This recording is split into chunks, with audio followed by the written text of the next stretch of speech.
Tanger est très spécial.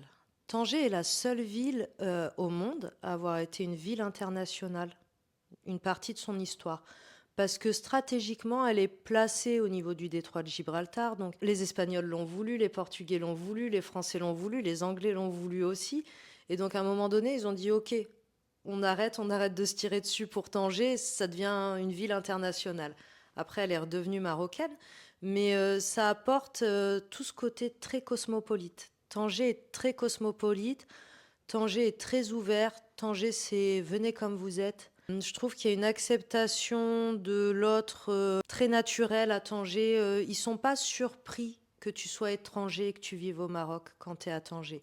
Tu t'inscris dans le paysage facilement, en fait, qui que tu sois, n'importe ta façon de t'habiller, etc.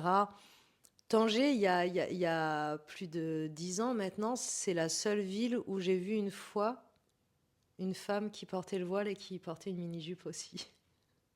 C'était un peu le côté, moi je m'habille comme je veux et je fais ce que je veux. Donc il y a ça à Tanger.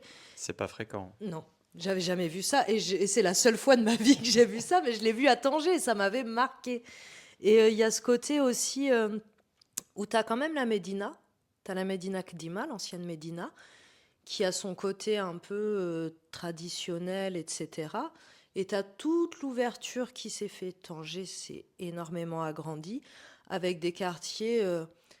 J'aime à dire qu'à Tanger, tu as le Maghreb et le Morocco.